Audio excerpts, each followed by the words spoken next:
And welcome back to the Learning Clinic on CKLU 96.7 FM, coming to you from Laurentian. I'm your host, Bob Kirwan, and this afternoon in the studio we have James Tregonning, who is with the Liberal Party in the Nickel Belt riding, and he's running in the provincial election, which is up on June 12th. And joining us now in the studio is Corinne Jordan, who is the communications manager for you? Yeah, James? for my campaign. So tell us introduce us to Corinne. So Corinne, thank you very much for coming out today. Corinne is the communications director for my particular campaign. She is an extraordinary speechwriter. She is a fantastic artist, and I'm so proud to have her on board. So welcome and thanks for being here, Corinne. Thank you so much, so James. Corinne, I appreciate it. Tell us, what should we know? What should you know? Well, I'm not going to pretend to speak for everyone, but I certainly can speak for myself. As they say, the personal is political. One of the issues you were discussing earlier was relating to the apathy of the people in regards to politics and the connections they're making with the politicians, especially at a local level. And I'm guilty of that having taken place in my own life. Everyone raise their hands. That I just could not find an interest any longer. And I think that it all comes down to integrity and relationships, and principles, and maybe a lack of them, because I think that you were discussing why would people vote. You know, are they a party voter? Are they a personality voter? And we see a mixture. I tend to see party voters a lot more. You know, one's Liberal, always Liberal, one's NDP, always NDP kind of thing. But at the same time, I think that what's happening now is we need to start getting on principle, because the personality voting is not necessarily always working. If it always comes down to the candidate choice, or if it always comes down to your party, government cannot effectively work for the people in that way. It is not about one individual. It is about a set of principles by which Canadians and Ontarians will live and grow. And I think it has to be about growth and progress, and that requires a lot of change. And change is about sometimes letting go of our favorite party and saying, you know, on principle, this candidate seems to have a better platform and looks more determined than the other does this year. So for me, that's been an important consideration in the things I'm learning. James has been integral to teaching me a lot more about politics, especially at the local level, and how it affects me as an individual. And I hope that will continue to educate the people around me. How long have you been a team? 47 years now, Corinne. Okay. Corinne and I actually went to grade school together in Coniston, and we've been friends ever since. I remember when I was just a wee lad, I'm a musician. And what used to happen at the school is they would strap on this accordion to my shoulders, and they would put me in front of the entire school, and I would have to play a few little songs. And Corinne was always the speech writer. She was always the masters of ceremonies. The principal always chose Corinne to stand in front and introduce and be the MC. So naturally, I was like, geez, the best person for me would be that person that stood up in grade 4 and grade 6 with James and this huge accordion strapped to him that was introducing everybody, and she came up with the best speeches and the greatest jokes, and she was the best. And she was, how old were you, 14? Not even 12? Yeah. 12 years old. Yeah. So this election campaign, because I know that your name has been around for a while. I mean, you were the candidate. You were selected quite a while ago. March 4th. Okay, well, not that long ago. But I've been working at it for a while, so I've been chipping away at it since I got back. When I came back, when my dad was ill, I reached out to the Nickel Belt PLA, the Provincial Liberal Association, and said, you know, I want to get involved. And Andre Bisson was the president at the time. Basically said, well, how involved do you want to get? And I said, well, let's take it one day at a time. And you know, a year later, here I am as candidate. I've always been around them. Like the Foying at the Dam project was something that I started. The Titans Youth Movement back in Coniston, worked with the Knights of Columbus setting up the Squires movement, did a lot of work with marginalized youth. Used to drive back when I was living in Toronto. I was still the organist at Our Lady of the River in Winnipeg, and I would drive back absolutely every weekend because I would serve my parish here. So even though I lived in Toronto and Wasaga Beach, I was still the organist in Winnipeg, and I was here every single Sunday. So my name's been around for a long, long time. And you've been with the party for how long, Corinne? I'm not a party voter. I've always been on principle. But this year, and certainly knowing that James is the nominated candidate for the Nickel Belt riding, and having been living in and around the Nickel Belt most of my childhood and young adult life. So as a communications director, that's a tough job in a campaign where there is so much voter apathy and a desire to vote your previous party line. Any strategies for trying to Sure. make people a little bit more aware? Well, my first strategy was to really get to know where James is at and who he is as a person. I think that it's about ethos, and I think it's about who the people see him to be. And to be honest, there's not a heck of a lot of negative I could ever say about James. He's a real go-getter, and when he says he's going to advocate for you, he really does. I also like the fact that he has demonstrated a keen ability to take current resources and make that work or grow it into something even stronger than it originally was. That's something I think is a marked feature of James's character. And a lot of character. My goodness, if you know him on a personal level, you can see that he has demonstrated a real tenacity to do the right thing. In politics, that's rare nowadays. And having seen that in him, I thought, okay, I'm going to do everything I can to try and get the message out there. And it's all about the current media structures that are in place for us to use on current platforms, really. And it's about getting people to engage and discuss the issues and just basically create a relationship with James and the party. And that's going to be done in all the current conventional ways. You know, social media platforms, signage, advertising, marketing strategies, events that are going to bring some interest to learning who James is and relating with him. Is there a provincial game plan as well as a local game plan? For myself, right now, it's strictly focused on local and what James is doing here in the Nickel Belt. I think the Nickel Belt needs some really good attention. I think it's got a real stale presence right now. So we're going to try to invigorate that with some new strategies. Do you get together with the other candidates in the ridings across the province to discuss Yes. strategy? Yes, we do. We have what we call a caucus meeting, if you will, for lack of a better term, every week where we talk, it's a teleconference where we talk to all the different candidates, where we exchange ideas on what's working and what's not. And it's quite interesting. We also have what we call the Northern Caucus, for, again, a lack of a better term, where the Northern candidates get together and we talk about what the issues are. And, you know, one of the major issues for the North is cell phones. When I'm going up to go Gamma, I have no cell phones. I have a Rogers phone. If I had a Bell phone, it would work. But because I have a Rogers phone, it doesn't work. So I'm incognito for the 3 to 8 hours that I'm away, because I just don't have the cell phone issue. And that's you know, coming out through the meetings that we're having, you know, where, you know, candidates can't be at the meeting because they're on the road and there's no cell phones. They can't. Sounds peaceful if you weren't in a campaign.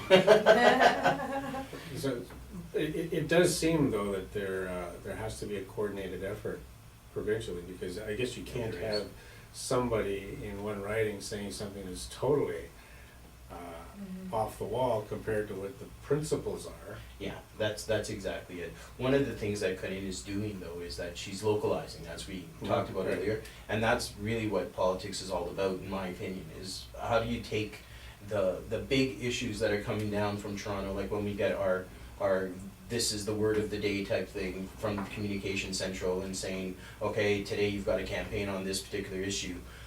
cut in, we'll localize that, saying, you know what, is this an issue for Nickel Belt? And if it's not, then I'm sorry, we're not gonna go there, because it's not gonna be effective for our people. Example, I don't really care what happens in downtown Toronto. I don't care what happens at St. Mike's Hospital. I care what happens in my hospital. But if a program that is specific to, let's say, sick kids, or specifically for St. Mike's Hospital downtown Toronto, is that gonna resonate in Sudbury and Nickel Belt? No, I wouldn't think so. And is that an issue that we're gonna be promoting? I don't think I'm willing to put dollars and cents to promoting educational materials or literature to hand out on doors at St. Mike's Hospital. So that's a decision that Cut-In and I will make, to say, is this particular issue something that's feasible for us? And is it something that we can campaign on, yes or no? And if it is, how do we localize it, right? So let's say we get something at St. Mike's. Well, then my job is to pick up the phone, call Party Central and say, is there anything going on for Health Sciences North in Sudbury? Oh, there is? Oh, great. Then we localize it. And if they say, no, sorry, not on the charts, then I say, wait till the election is over and you become government, because it will be. Well, and the issues aren't static. Yeah. And they're constantly changing. And that's all about the relationships and the communication you have with your people. You see that the needs of the people change constantly, depending on what's going on during that time, and it's important that they have a voice. I think that's the micro level, and then that obviously extends to the macro level of provincial. I imagine that the national media create the need for damage control at certain times during a campaign like this too. That's, I mean, you can't predict that, but I imagine that's part of the role of a campaign director.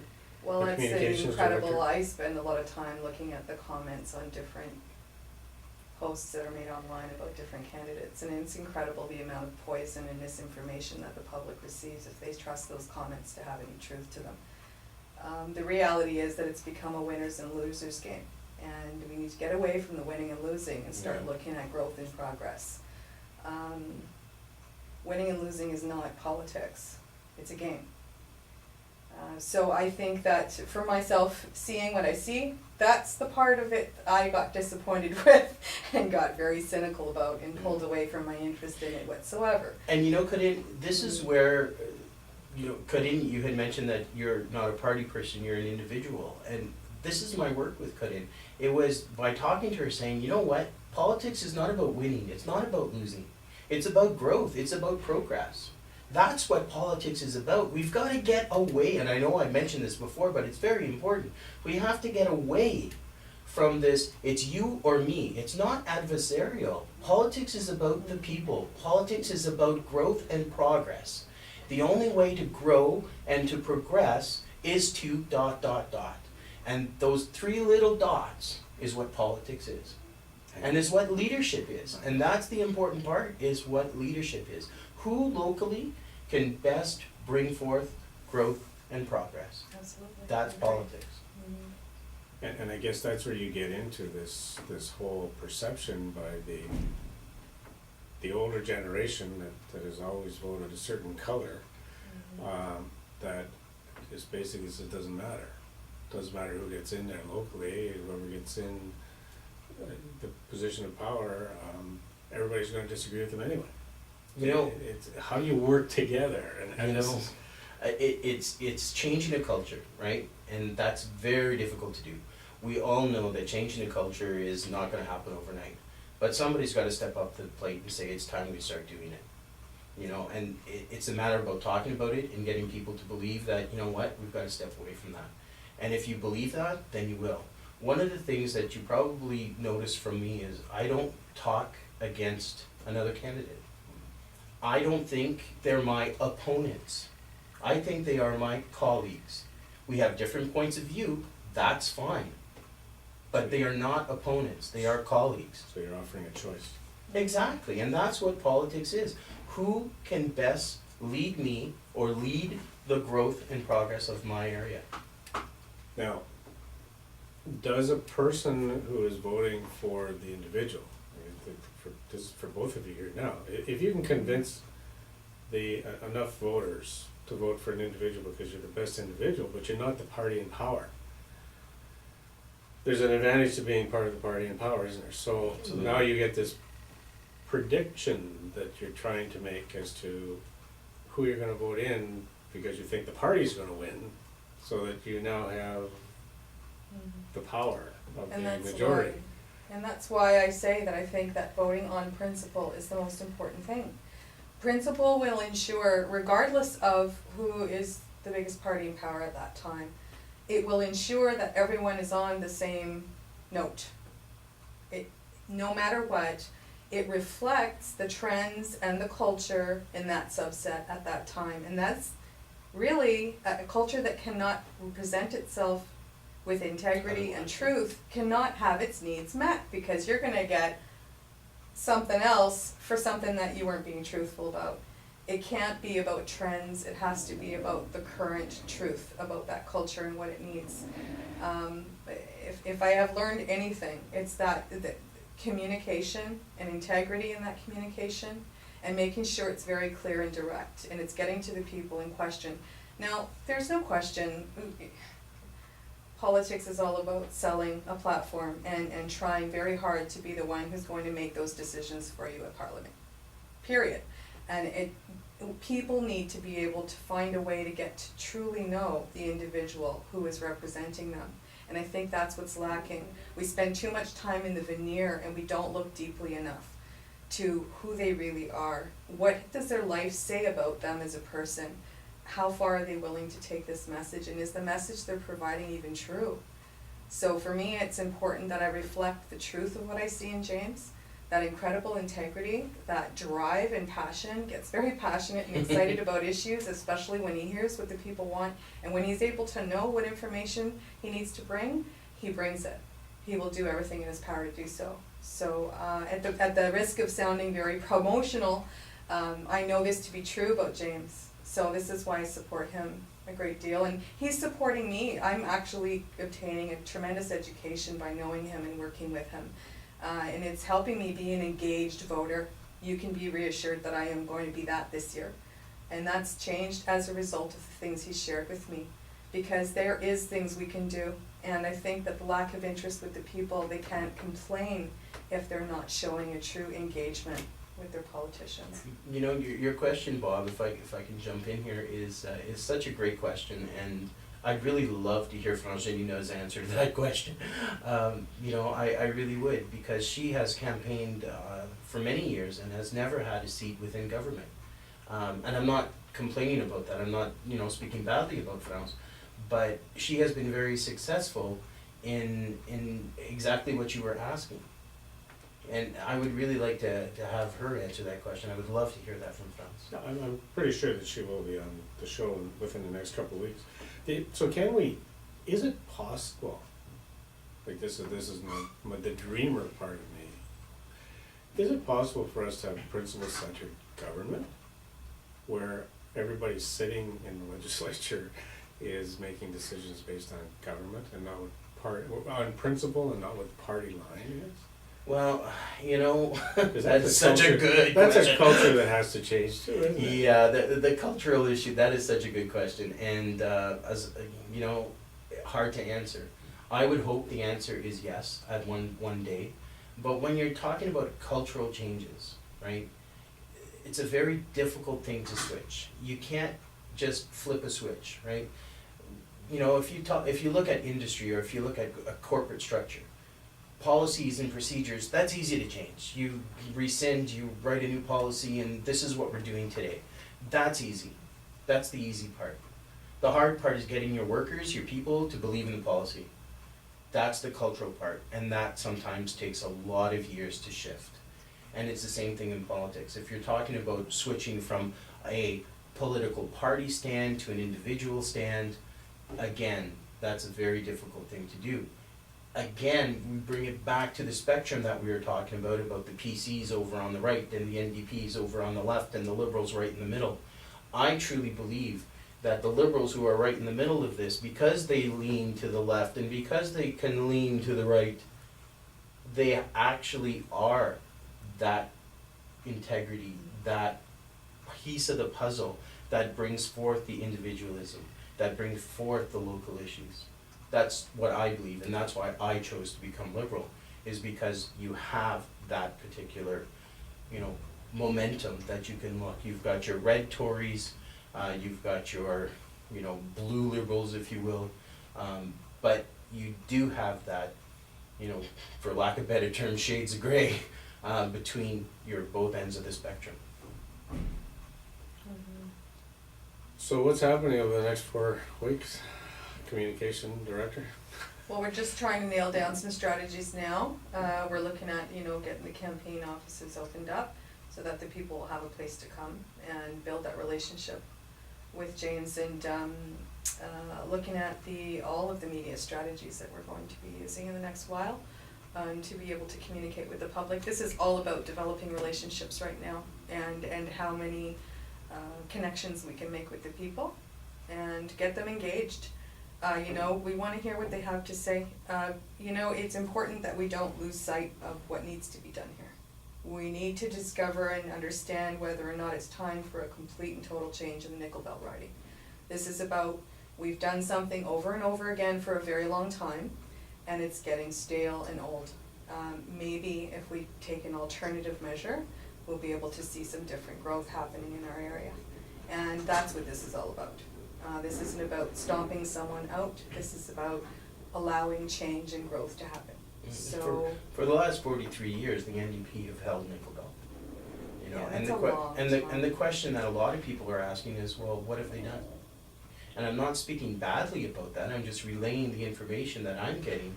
And you know what? I have racked my brain, and I don't know what they've done. I can't answer that question. It's a great question for France, but it's certainly not a question that I can answer. And I've tried. So I honestly don't know in the last 43 years what progress and what growth has happened in nickel belt. I can't see any. I'm working very hard to get a $4.7 million pool in Isilda, which is a project that I've been working on now with Evidence and Trisac for a little bit. We've knocked on doors, we've got petitions signed, we're going to be working towards bringing forth a therapeutic pool for the greater city of Sudbury in Isilda. It's a fantastic project, but what have the NDP done for that project? I can't answer that question. I'm working with Ontora guys.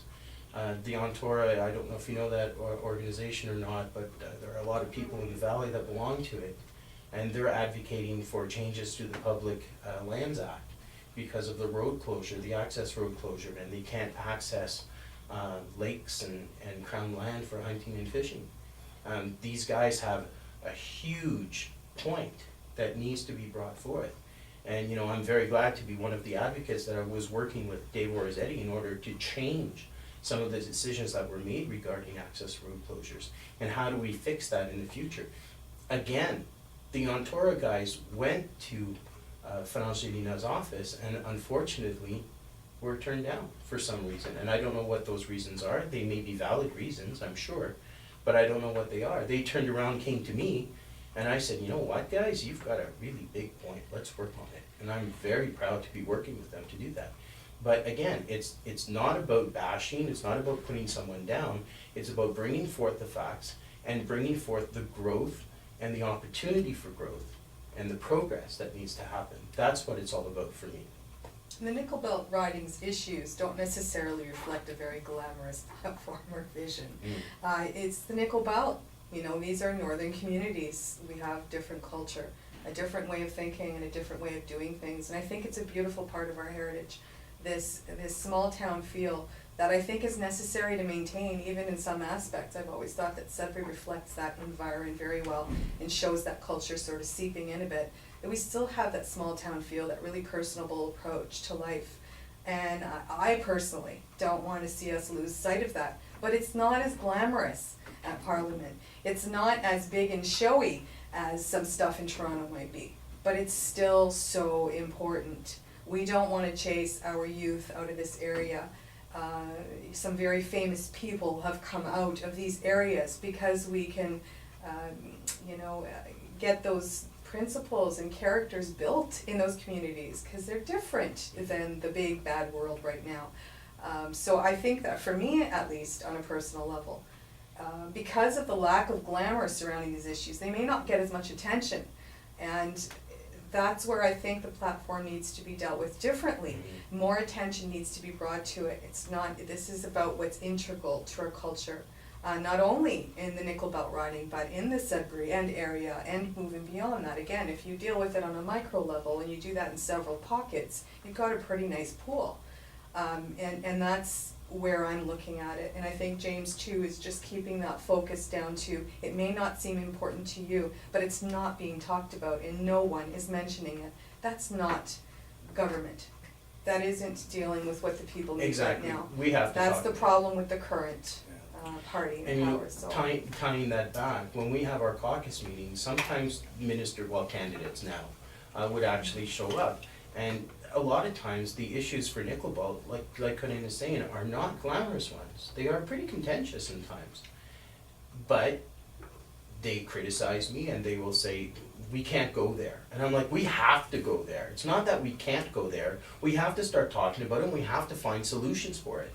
You know, I've thrown a lot of ministers under a bus, and Liberal ministers under a bus, because they refuse to talk about the issues. That is a fundamental principle that I find offensive. We need to start talking about the northern problems in order to solve the northern problems. And just because you, dear minister, or you, dear candidate, are from Southern Ontario is completely irrelevant to me. If you're gonna stand in power, then you better be able to answer the questions and find the solutions to the problems. That's your job. And yet you're dealing with such a short time frame. What is it, 35 days? Yes. So That's the challenge. to set up the offices, to get things going, and in terms of the damage control, there probably are a list of 7 or 8 hot button items that are gonna come up, and each one of them comes up and it has a 48-hour or 72-hour media window, and that's what everybody puts their teeth on for those 72 hours. And when you're trying to deal with the local nickel belt issues, the issues that people are seeing on their TV and on their Facebook and everything are the big issues where it is the gloves come off and you fight. And then when it's over, you go to the penalty box, and when you come back out, you have another fight.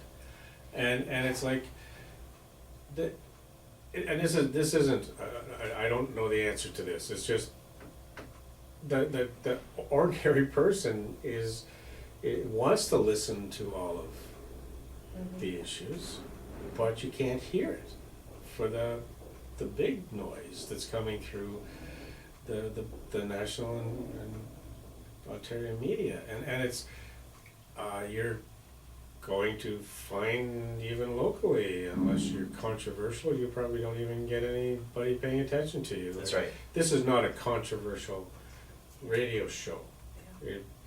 People probably wouldn't pay much attention to it unless we had the other person here and you guys were throwing things at each other across it. Then they'd all want to watch the video. Yeah. Then they would want to watch the video. Yeah. But the culture shift Yeah. has to come there, but this pushback is coming from the big rink. Yeah. And this is the way they operate. But it's a state of infection of thought rather than actual What a good way good of putting active it. thought. Isn't she great? You know, Infection of thought. and I really have a lot more faith in the nickel belt, the people of the nickel belt riding. And I really believe they want to come back to the true basics of who they truly are. These wonderful small town community type people who are responsible for they're kind of the building blocks of a larger culture. And I really believe that if we just focus on getting back to those basics together and establishing those real small town relationships again and getting to know one another and getting to know the truth and letting the nonsense sit on the outside of that ring, maybe once again we can renew their enthusiasm for politics, and that we are there for the people, and that the Wynne government is trying to change all that and reflect a platform that's has a lot more integrity than we've seen. You know, bad press notwithstanding, it doesn't matter what you do, you'll always have enemies today, and with all of the media platforms we have, it's an infection, but that's all it is. The antibiotic and the cure is voting on principle and actually getting to know the candidate you are voting for. And unfortunately, if people like me and the people who are the supporting team do not get that message out there effectively, you may never know a perfectly good candidate who could be the changer, the game changer for your community. So that's going to be part of my function here, is to help people get to know who they're really dealing with and whether he can get